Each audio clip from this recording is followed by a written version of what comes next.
जलाल, अपनी माँ से नहीं मिलोगे? हाँ। अम्मी, क्या अभी मुझसे नाराज हो? मुझे माफ कर दो, मुझे माफ कर दो बेटा। नहीं अम्मी, माफी मांगकर मुझे शर्मिंदा मत करो।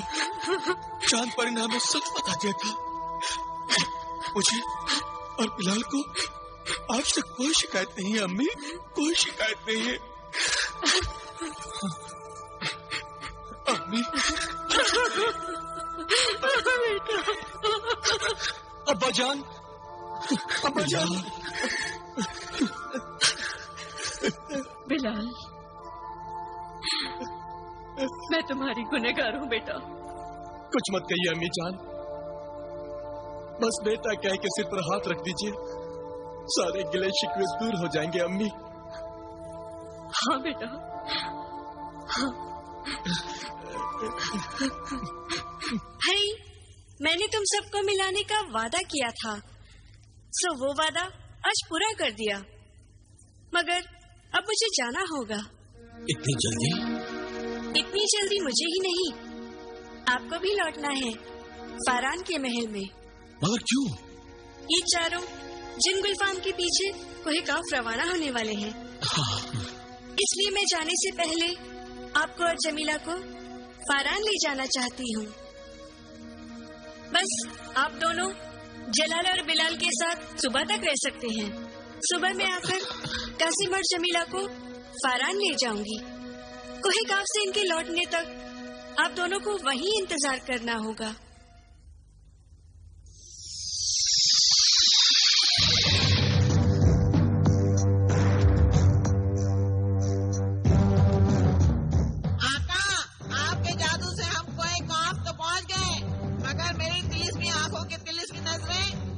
गुलफाम जिन की तलाश में दूर दूर तक भटक रही है, वो कहीं नजर नहीं आता।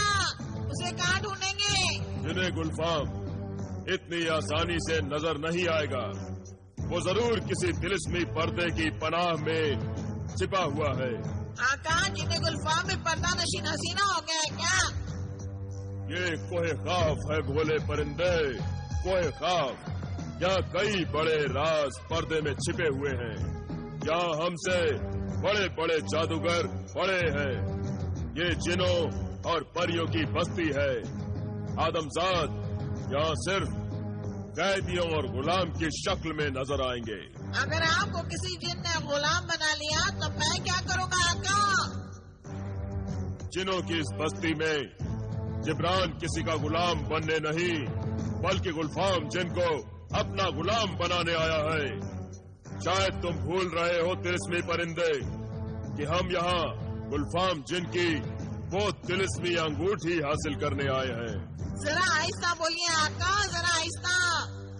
यहाँ की दीवारों में आवाजें गूंजती हैं, किसी ने सुन लिया तो लेने के देने पड़ जाएंगे आका। यहाँ कोई सुनने वाला नहीं। दूर दूर तक ना कोई आदम है और ना ही कोई आदमजाद। आका, लगता है कोहे काफ के सारे जिन कहीं चिक्कियाँ मनाने चले गए हैं। अभी हम आबादी से बहुत दूर हैं। चलो चलकर हम देखते हैं और गुलफाम जिन का पता करते हैं। चलिए आका, चलिए। अरे जल्दी चलिए।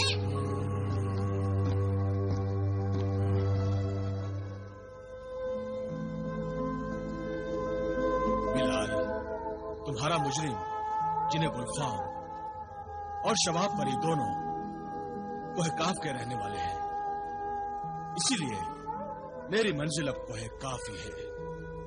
भाई बिलाल, अब इजाजत दो और दुआ करो कि खुदा हमारी मंजिल आसान करे। जिंदगी रही तो फिर मिलेंगे इंशाअल्लाह। खुदा ने चाहा तो हम जरूर मिलेंगे भाईजान। मेरी दुआ है आपके साथ।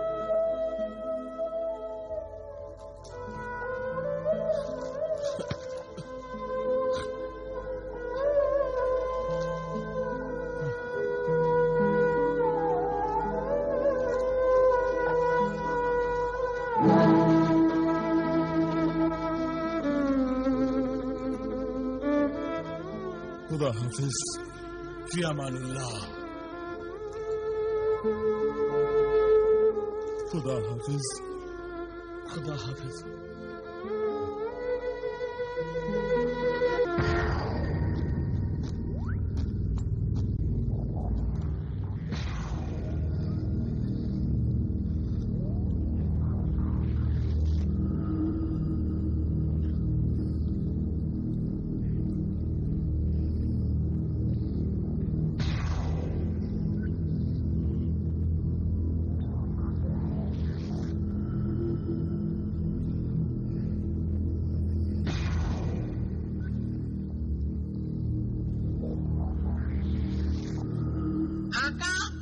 जादू की इस नगरी कोहे काफ में ये शख्स मिट्टी के बेजान परिंदे क्यों बेच रहा है? तेरी तरह तेरा आका जिब्रान भी हैरान है तिलिस्मी परिंदे। शायद कोई खाफ में रहने वाले लोग मिट्टी के बेजान परिंदे रखने का शौक रखते होंगे।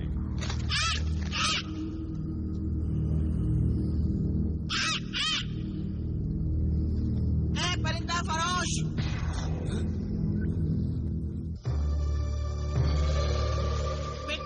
बेजान परिंदों की दुकान क्यों सजा रखी है? मिट्टी का परिंदा बोलने लगा?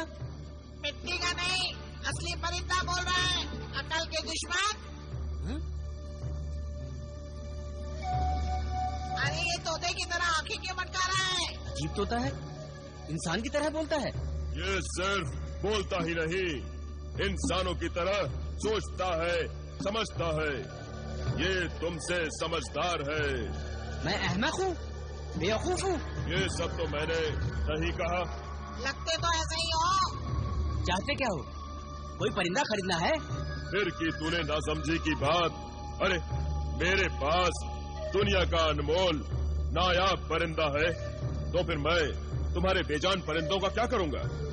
मैं तो सिर्फ यहाँ ये जानने के लिए रुक गया था कि जब असल परिंदे इतनी आसानी से मिल सकते हैं, तो फिर ये बेजान परिंदे तुम क्यों बेचते हो? ये मेरा जाती मामला है।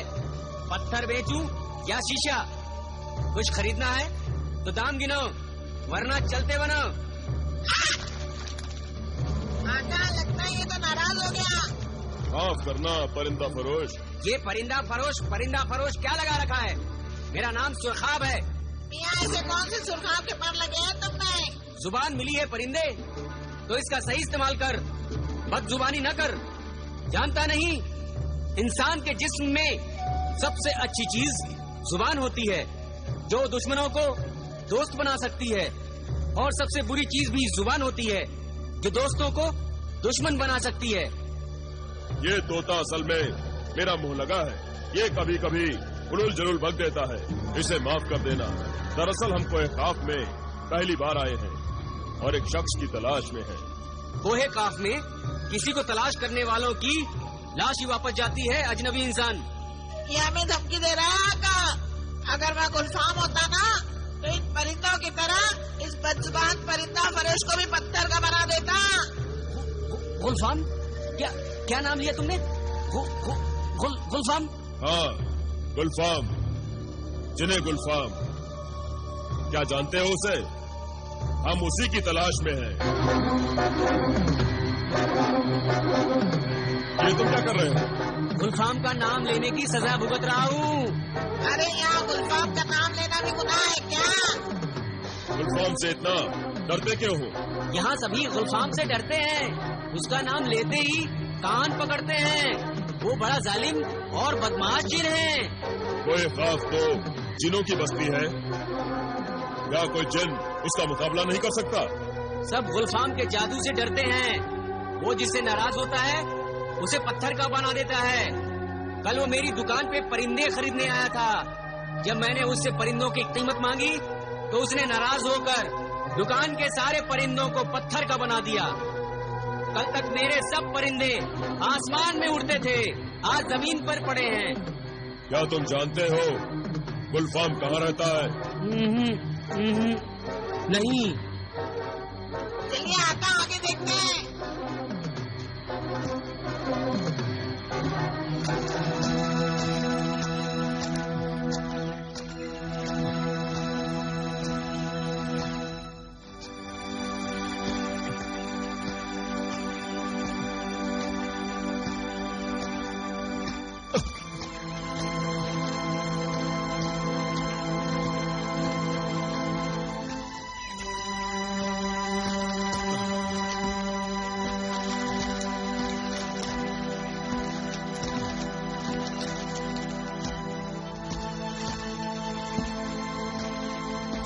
क्या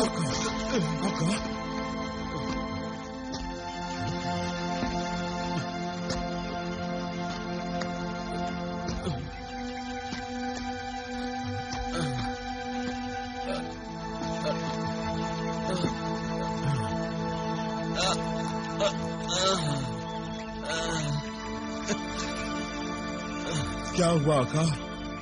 आप तो अभी से लड़खड़ाने लगे। अभी तो बहुत लंबा सफर तय करना है। कई हफ्तों से तो चल रहे हैं और कितना सफर करना होगा। जब मेरे काबू में तिलिस्मी कुव्वत थी तो इतना वक्त तो उड़कर पहुंचने में भी लग जाता था। इसका मतलब है और कई महीनों तक का सफर बाकी है। बिल्कुल आका, बिल्कुल।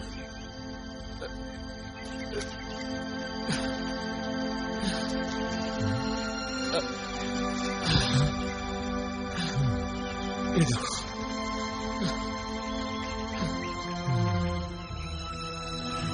ये देखो, जूते तक साथ छोड़ गए। अब नंगे पैरों इन कांटे भरे रास्तों पर कैसे सफर हो सकता है? पता नहीं। हमारे रास्ते में मुश्किलों पर मुश्किलें क्यों आ रही हैं? अल्लाह मुश्किलों के जरिए हमें आजमा रहा है, वरना उसकी कुदरत से तो हम पलक झपकते ही कोहकाफ पहुंच जाएं। क्यों न हम खुदा से ही दुआ करें। वो मुसब्बिल अस्सबाब है, मुश्किलों को आसान करने वाला है। चरिंदे परिंदे हैवान इंसान सबकी ताकत तो अल्लाह ही के सबब है। आज अगर हम बयारो मददगार हो गए हैं तो क्या अल्लाह हमारी मदद जरूर करेगा। आओ हम दोनों मिलकर खुदावंद करीम की बारगाह में हाथ उठाकर दुआ मांगे। हाँ, आओ चलो। या खुदा,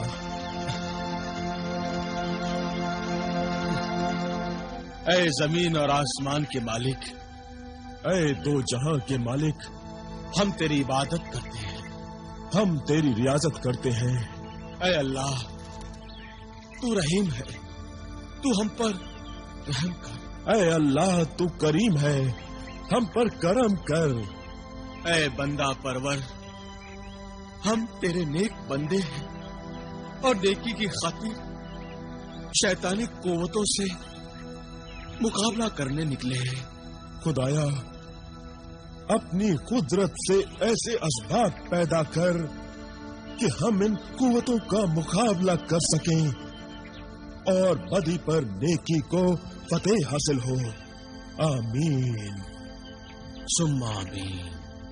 सुबह से हम झगड़ रहे हैं और दोपहर होने को आई, अगर अभी तक ये फैसला नहीं हो सका कि कालीन किसके हिस्से में आएगा, सूबेदानी किसको मिलेगी और वो सोटा कौन ले जाएगा। फैसला होगा भी कैसे अकील भाई, फैसला होगा भी कैसे? क्या हम तीनों के अलावा और चौथा भी कोई है जो फैसला करे? अकील भाई, शकील भाई, मैं आप दोनों से छोटा हूँ, इसीलिए आप दोनों मेरे साथ बेइंसाफी करना चाहते हैं, मेरा हक छीनना चाहते हैं, इसीलिए फैसला नहीं हो रहा है। अगर आप दोनों मुझे कालीन देने को राजी हो जाए तो झगड़ा खत्म होगा भाई।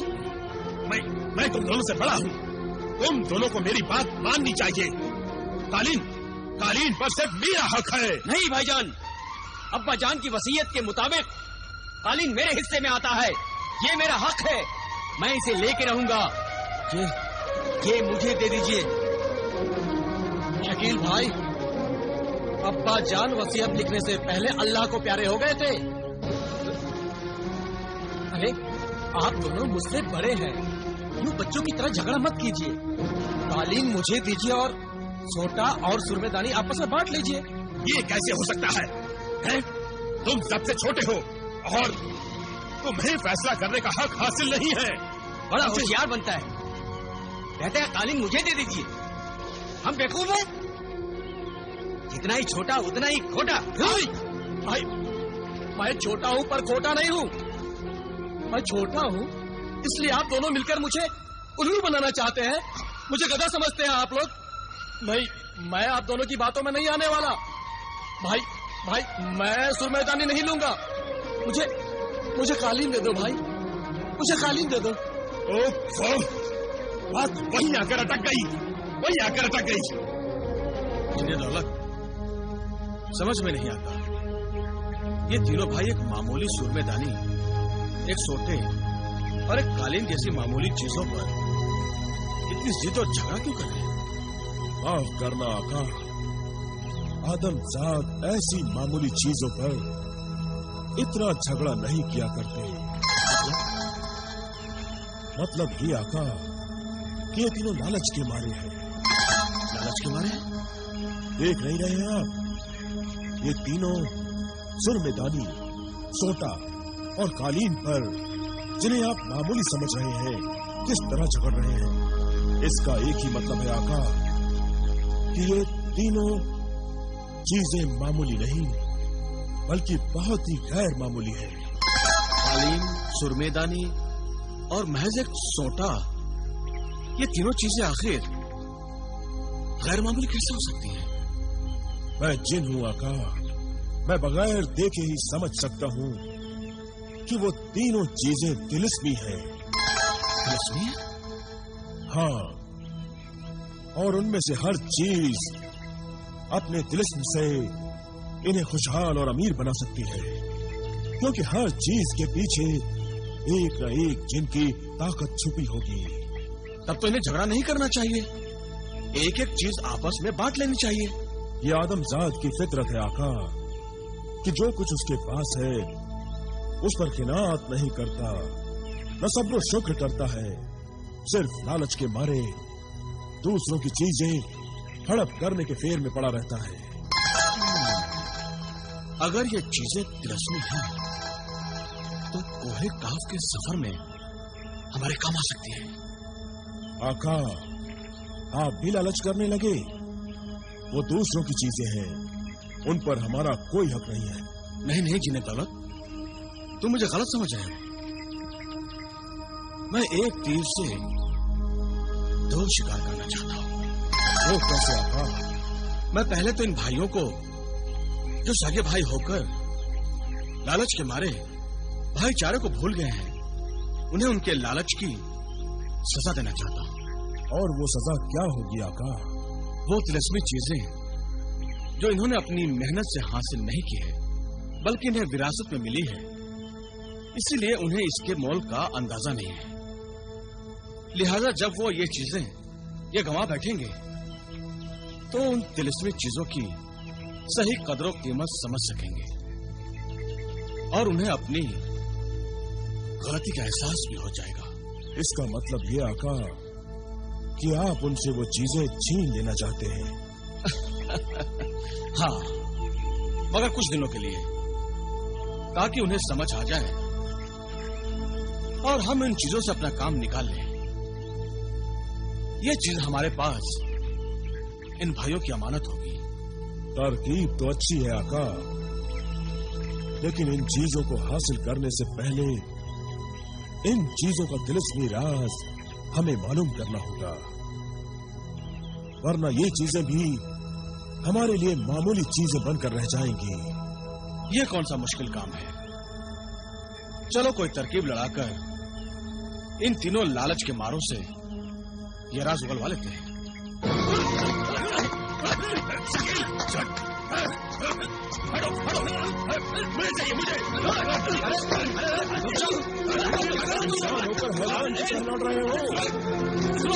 तुम तीनों भाइयों की तरह आपस में फैसला नहीं कर सकते? हम तीनों भाई ही हैं। तो फिर झगड़ा किस बात का है? बात ही कुछ ऐसी है, हम अपना बंटवारा नहीं कर पा रहे हैं। अरे बंटवारा करना कौन सा मुश्किल है? शहर में किसी से भी कह देते वो कर देता। अरे भाई, हमारे शहर में कोई झगड़ा करता है तो कोई दूसरा दखल नहीं देता, ना कोई बीच बचाव करता है, सब दूर खड़े तमाशा देखते हैं। इसीलिए तुम शहर से बाहर इस वीराने में झगड़ा कर रहे हो। आप लोग यकीनन यहाँ अजनबी हैं, वरना हमारे झगड़े में मुदाखलत ना करते। हम मुसाफिर हैं।